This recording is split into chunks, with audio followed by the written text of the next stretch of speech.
राधे राधे, जय जय श्री राधे। आप सभी के हृदय विराजमान मेरे प्यारे प्रभु को प्रणाम। भक्त भक्ति भगवंत गुरु, चतुर नाम वपु एक, तिनके पद वंदन किए, नासत विघ्न अनेक। सब कुछ दीना आपने, भेंट करूं क्या नाथ, नमस्कार की भेंट लो, जोड़ूं दोनों हाथ। किशोरी राधे, किशोरी राधे, मेरो प्यारो नंद लाल। किशोरी राधे, मेरो प्यारो नंद लाल। किशोरी राधे, जय जय श्री राधे। नरसिंह जी के चरित्र में कल हमने सुना कि कैसे भगवान अपने भक्तों के पीछे पीछे रहते हैं और उनका सारा काम कर देते हैं। तो नरसिंह जी के पिताजी का श्राद्ध हमारे ठाकुर जी ने बड़ी धूमधाम से किया। वैसे देखा जाए तो भक्तमाल में जितने भक्त हैं कोई छोटा और बड़ा नहीं है, सब भगवान को अपने प्रिय ही हैं। सब मम प्रिय सब मम उपजाई, सबसे अधिक मनुजमोय भाई। जैसे सब जितनी भी योनियाँ हैं मनुष्य श्रेष्ठ माना गया है, वैसे ही भगवान को सब प्यारे हैं। परंतु जो भगवान के भक्त होते हैं वो भगवान को अतिशय प्रिय होते हैं, क्योंकि भक्त कौन? जो भगवान का कहना माने। तेरी रजा में राजी, अपना कोई मन ही नहीं है, जैसे भगवान रखे वैसे रहे। ना दुख में ना सुख में कोई शिकायत नहीं, किसी से कोई गिला नहीं। मान अपमान में सम रहने वाले ही भगवान को प्रिय होते हैं। नरसिंह जी भगवान के लाडले थे, तो श्राद्ध किया भगवान ने और भगवान अंतर ध्यान हो गई। फिर भगवान की कृपा से उनकी गृहस्थी अच्छी चल रही थी। दोनों सत्संग करते और कहीं बुलावा आ जाता तो नरसिंह जी चले जाते। धीरे धीरे करते करते माणक गौरी का स्वास्थ्य बिगड़ने लगा और एकादशी आई।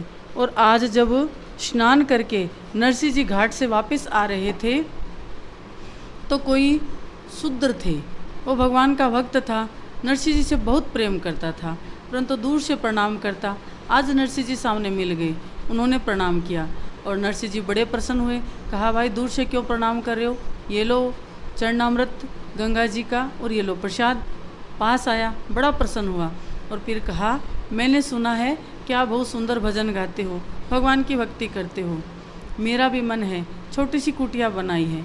मेरा मन है कि अगर आपकी कृपा होती तो मेरे घर प्रवेश पर आप आते, आपके चरणों की रज से मेरी कुटिया पवित्र हो जाती। नरसिंह जी ने कहा, कोई बात नहीं है, मैं क्यों नहीं आऊँगा, ज़रूर तेरे घर आऊँगा। और उन्होंने कहा, एकादशी के दिन मेरे यहाँ पर सत्संग है और आपको आना है। नरसिंह जी ने हामी भर दी। वो इतना प्रसन्न उछलता कूदता सबको बताया यार कि नरसिंह जी मेरे घर आएंगे। इतना कहना था, जो नरसिंह जी से द्वेष करते थे उन्हें मौका मिल गया। सब जगह जा कर के बोल दिया, कहा देखो देखो नरसिंह जी ने तो सारी कान कायदे छोड़ दिए हैं, अब नरसिंह जी तो उनके जाएंगे और भजन करके आएंगे। तो नरसिंह जी को सबने कहा कि देखो नरसिंह, अगर बिरादरी में रहना है तो थोड़े नियम तो पालने ही पड़ेंगे। भगवान की भक्ति करते हो अच्छी बात है, परंतु अगर नियम तोड़ोगे तो तुम्हें बिरादरी से बाहर कर दिया जाएगा। नरसिंह जी ने कहा, हमारी तो बिरादरी एक ही है, जो भगवान के प्यारे हैं वो मेरे प्यारे हैं। भक्तों की भक्ति करूँ मैं सदा, तेरे चाहने वालों को चाहा करूँ, मेरा तो परिवार भी वही है। नरसिंह जी के कोई फर्क नहीं पड़ा। और फिर एकादशी आई। नरसिंह जी निर्जल व्रत करते थे। माणक गौरी की तबीयत ठीक नहीं थी। उन्होंने माणक गौरी से कहा, माणक गौरी आज भगवान का बैठ के भजन कर लेना, पर निर्जल व्रत मत रखना। माणक गौरी ने हामी तो भर दी, पर मन माना ही नहीं, व्रत कर लिया। और जब शाम हुई तो नरसिंह जी जाने लगे। पता था कि माणक गौरी की तबीयत ठीक नहीं है, बुखार भी थी। तो माणक गौरी से कहा, माणक गौरी कोई बात नहीं है, वैसे समाज बिरादरी वाले भी नहीं चाहते, मैं फिर कभी चला जाऊंगा, आज तुम्हारी तबीयत ठीक नहीं है, मैं सत्संग करने नहीं जाता हूँ। तो माणक गौरी ने कहा, नहीं नहीं आप ज़रूर जाइए, किसी का दिल तोड़ना अच्छी बात नहीं है, कितने चाव से वो आपको बुला रहा है, और यहाँ रहकर भी तो भजन करोगे और वहाँ भी भजन ही करोगे, यहाँ बैठकर भी तो आप और क्या कर सकते हो, भजन ही तो कर सकते हो। जो मेरे प्रारब्ध की बुखार जो मेरी तबीयत बिगड़ी है वो दुख तो मुझे ही भोगना है। आप जाओ, मेरी चिंता मत करो। माणक गौरी ज़बरदस्ती नरसिंह जी को भेज देती है और माणक गौरी भी लेट करके भगवान का भजन कर रही थी, भगवान का ध्यान कर रही थी, परंतु बुखार इतनी तेज़ हो गई माणक गौरी से उठा ही नहीं गया। इधर नरसिंह जी अनमने मन से जाते हैं, परंतु अनमनावन कब तक था, जब तक माणक गौरी याद थी। और जैसे ही बैठे भगवान की भक्ति में और सब कुछ भूल गई और सिर्फ भगवान ही रह गई और भगवान के भजन में रम गई। पूरी रात निकल गई। जैसे ही 4 बजे नरसिंह जी ने आरती कराई और जाने को कहा तो सब ने रोक लिया, कहा नहीं नहीं अभी रुको, यहीं पर अपना विश्राम थोड़ा कर लो और पूजा कर लो, प्रसाद लेके ही जाना पड़ेगा, वरना आप वापस कहाँ मिलते हो, न जाने कहाँ बैठ जाते हो भजन करने के लिए। नरसिंह जी ने बहुत कहा पर सब नहीं माने और नरसिंह जी कुछ नहीं कर पाए। और फिर उन्होंने जल्दी जल्दी प्रसाद बनाया, भोग लगाया और नरसिंह जी के हाथ में भोग दिया। और नरसिंह जी प्रसाद लेकर के जब घर आए, क्या देखते हैं, माणक गौरी लेटी हुई थी। माणक गौरी मानो इंतज़ार कर रही थी कि एक झलक अपने प्यारे पति की, और उससे भी बड़ी बात एक भक्त के दर्शन कर लूं, एक भक्त के दर्शन करके इस संसार को छोड़ूं। दौड़ करके नरसिंह जी पास आते हैं और माणक गौरी के मस्तक पर हाथ धरते हैं। आग सा तप रहा था मस्तक। कहा माणक गौरी। माणक गौरी ने आंखें धीरे से खोली और बोल भी नहीं पाई, इशारे से कहा बोला नहीं जा रहा है। नरसिंह जी ने कहा मैंने तुम्हें कहा था कि मैं नहीं जाता हूँ। अरे ऐसे समय में साथ ना दूँ तो किस काम के गृहस्थी, किस काम के पति पत्नी, दुख सुख में एक ही तो होते हैं। माणक गौरी अब धीरे से बोली कोई बात नहीं है, आपने पूरी रात मेरे निमित्त ही तो भजन किया था, जितना मुझसे हुआ मैंने भी किया। फिर नरसिंह जी ने जल्दी से ला करके भगवान का चरणामृत माणक गौरी के मुख में दिया, तुलसी दल दिया और माणक गौरी के पास बैठ करके नरसिंह जी भगवान को याद करने लगे। भगवान को याद करते करते और माणक गौरी ने नरसिंह जी को देखते देखते आँख में 2 आंसू लिए। मन में यही भाव था कि अब इनका ध्यान कौन रखेगा, कोई भी तो नहीं है। और माणक गौरी ने आंखें बंद कर ली। नरसिंह जी भगवान का भजन करते रहे, सबको पता चल गया और माणक गौरी की अंतिम विदाई हो गई। परिवार वाले अनमने मन से आने लगे और बैठ के होने लगी। नरसिंह जी पूरे दिन अपने भजन में रहते, उन्हें कोई चिंता नहीं। पर देखो कैसी बदकिस्मती, सब नरसिंह जी से पूछते बेटी कब आएगी, बेटी कब आएगी। नरसिंह जी ने कहा फुर्सत मिलेगी और वो भेजेंगे, वो बड़े घर में गई हुई है, भेजेंगे तो नानी भी आ जाएगी। परंतु ऐसे करते दिन निकल गए, परंतु नानी नहीं आई। जब 7 दिन हो गए तो आकर के परिवार वाले जो थे, सबसे बड़ा भाई वंशीधर और वहीं उनके गांव में ही जूनागढ़ में उनके सगे मामा रहते थे, वो भी आ गए। आकर के उन्होंने कहा कि देखो नरसिंह, रीति रिवाज तो सब करनी ही पड़ेगी। तो उन्होंने कहा जैसे आप कहोगे वैसा ही होगा। तो नरसिंह जी की स्थिति देख करके कहा कि वैसे तुम्हारे पास कुछ है नहीं, परंतु रीति रिवाज तो करनी ही पड़ेगी। तुम्हें माणक गौरी की 12वीं 13वीं करनी पड़ेगी और जो न्यात बिरादरी है उन सबको न्योतना पड़ेगा और सारा सब कुछ जो सब करते हैं वो तुम्हें भी करना पड़ेगा, क्योंकि तुम अभी गृहस्थ में हो, तुम कोई विरक्त हो नहीं, तो सब कुछ करना पड़ेगा। नरसिंह जी ने कहा मेरी पत्नी भगवान की भक्ता थी, उन्हें क्या ज़रूरत है, और कहते मुक्ति, तो कहा ऐसे मुक्ति थोड़ी ना हो जाएगी। तो नरसिंह जी हंसने लगे।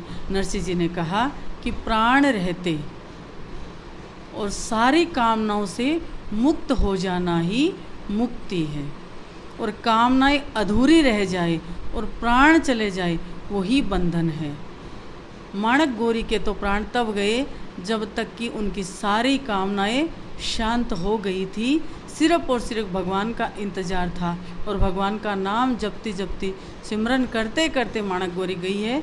तो इस बात की तो चिंता करनी ही नहीं चाहिए कि माणक गौरी की मुक्ति हुई कि नहीं हुई। वो जीते जी मुक्त थी, कभी कोई शिकायत उसने मुझसे करी ही नहीं, कोई चाहना धरी ही नहीं। मैं भाग्यशाली था तो मुझे गृहस्थ में आकर माणक गौरी जैसी पत्नी मिली। सबने कहा ये बड़ी बड़ी बातें करना बहुत आसान है, परंतु सब कुछ तो करना ही पड़ता है। अगर बेटा होता तो अलग बात थी, पर अब बेटा नहीं है तो तुम्हें ही सब कुछ करना है। तो नरसिंह जी ने कहा जो मैं अब इन दिनों में भजन करता हूँ वो पूरा भजन मैंने माणक गौरी के नाम कर रखा है। कहा इतने से पार नहीं पड़ेगी। तो फिर उन्होंने कहा कोई बात नहीं, आप जैसा कहोगे मैं वैसा करूँगा। तो नरसिंह जी से पूछा आपके पास कितना पैसा है, क्या व्यवस्था है? तो नरसिंह जी ने कहा मेरे पास तो कुछ भी नहीं है। तो बंसीधर जो थे उन्होंने और जो मामा था चारों तरफ देखते हैं और कहा क्यों नहीं है तुम्हारे पास, ये इतनी बड़ी हवेली किस दिन काम आएगी? तो कहा ये अरे ये मेरी थोड़ी ना है, ये तो आने जाने वाले साधु संतों की है। तो कहा अब कोई सेवा तो यहाँ होती नहीं है, माणक गौरी थी वो थोड़ा करती, वो भी चली गई, अब कौन तुम्हारे संतों की सेवा करेगा, कौन उनकी चाकरी करेगा और क्या करेगा इतनी बड़ी हवेली रख के? पहले जो ज़रूरी काम है वो कर। तो नरसिंह जी ने कहा ठीक है जैसी आपकी मर्जी। तो कहा हवेली को गिरवी रख दो। कहा ठीक है। तो लिखा पढ़ी हो गई और उन्होंने कहा 700 रुपये में हवेली को गिरवी रख दिया गया। और नरसिंह जी के लिए कहा शाम को हम आपको 700 रुपये ला करके दे देंगे और माणक गौरी का पूरा काम करना, और बाद में जब तुम कहीं भजन करो कैसे भी करके जब तुम्हें ज़रूरत पड़े तो हवेली को छुड़ा लेना। सारंगधर ने भी कहा ये बात सही है।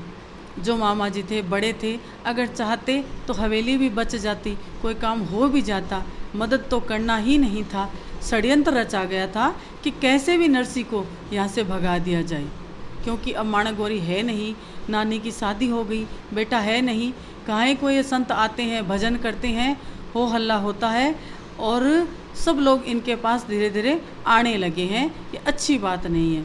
हम बड़े लोग हैं, हमारी बड़ी बड़ी नौकरियां हैं, हमें ताने सुनने पड़ते हैं नरसिंह की वजह से। जब हवेली नहीं रहेगी, छुटा तो पाएगा नहीं, हवेली नहीं रहेगी तो नरसिंह भी इन बाबाजियों के साथ कहीं भी द्वारिका कहीं भी चला जाएगा, ये उनके मन में थी।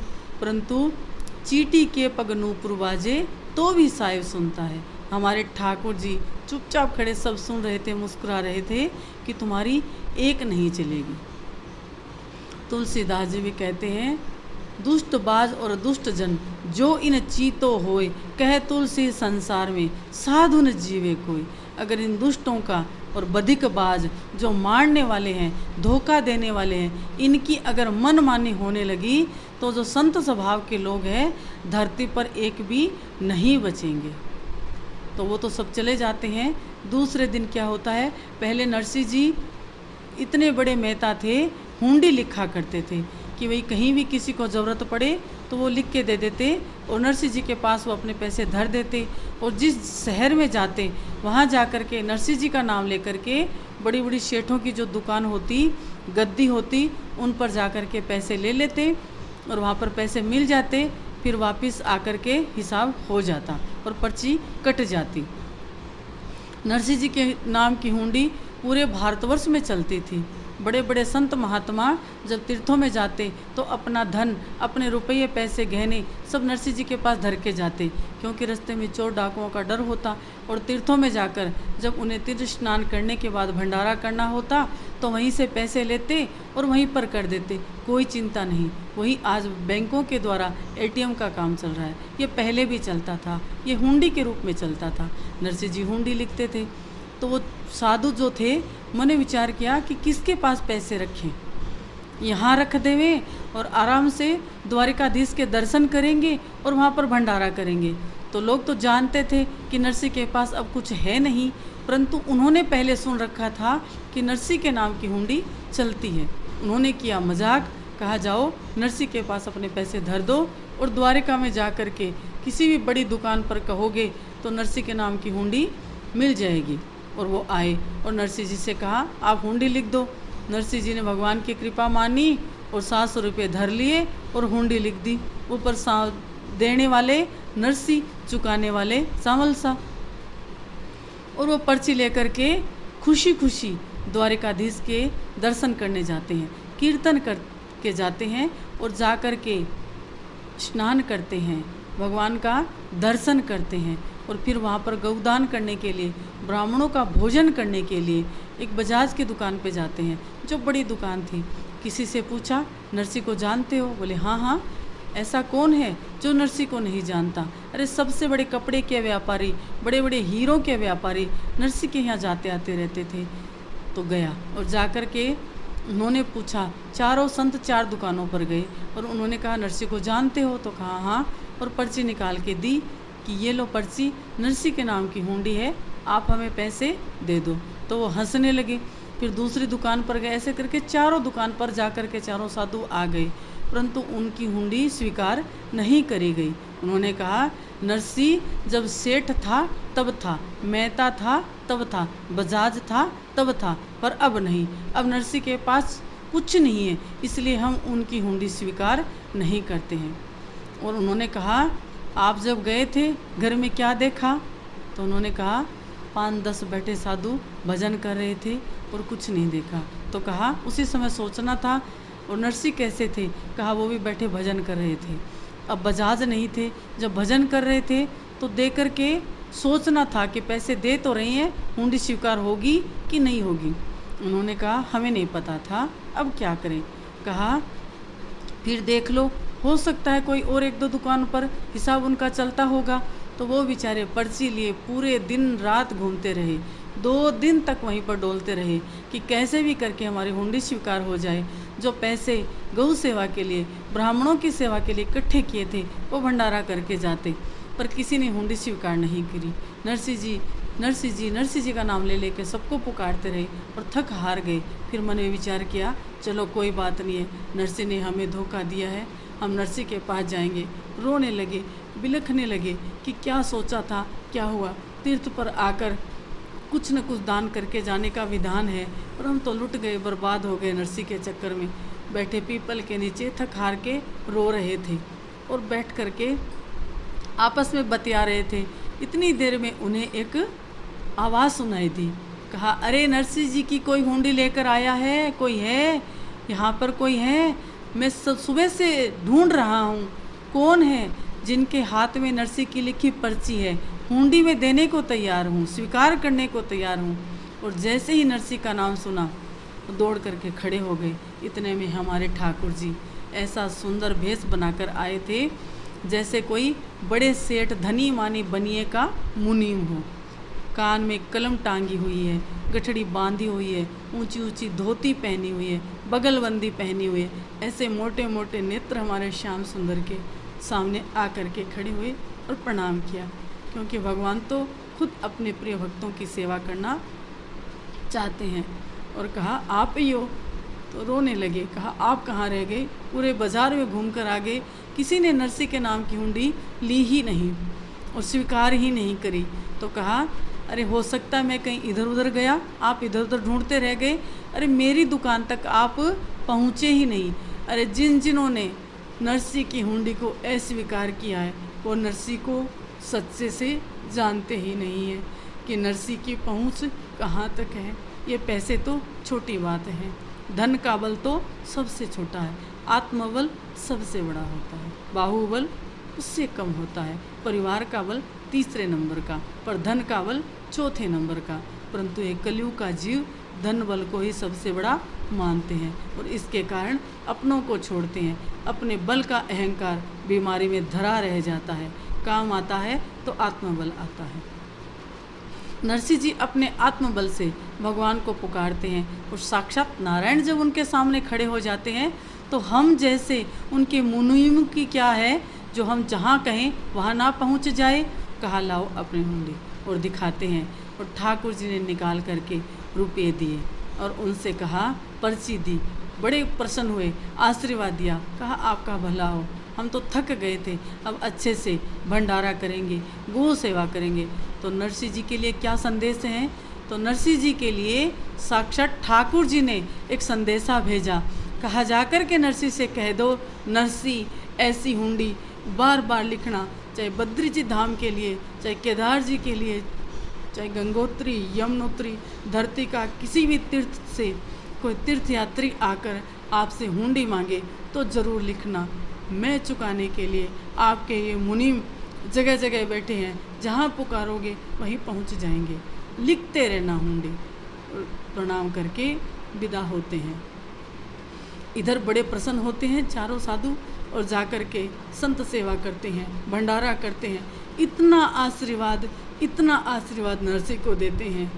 और इधर नरसी की धर्म पत्नी जी का काम भी अच्छे से हो जाता है उन्हीं संतों के आशीर्वाद से।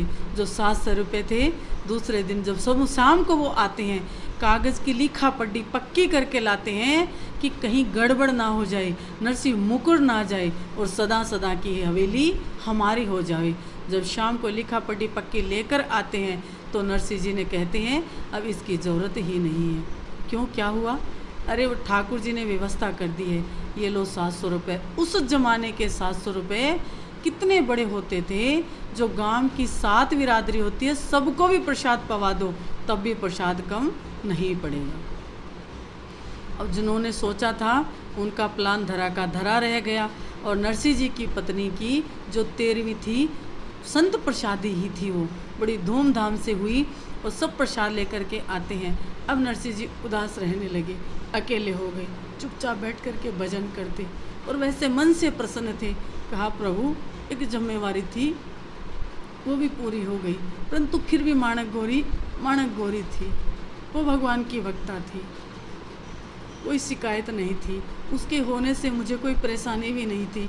पर जैसी आपकी मर्जी प्रभु, कोई बात नहीं, जो होनी थी सो हो गई।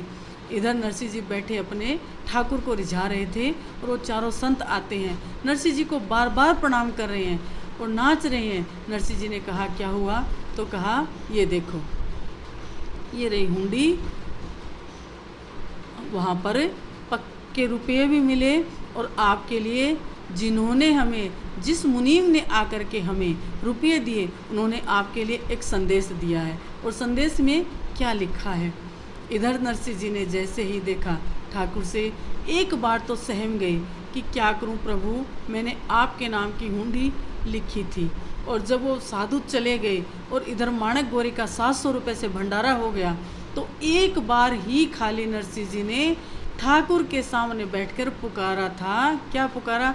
हमारी हुंडी स्वीकारो दीनानाथ जी, सामेरा गिरिधारी।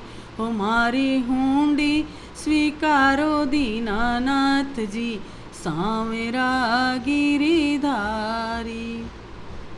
और ठाकुर जी ने हुंडी स्वीकार कर संतों को संतुष्ट किया।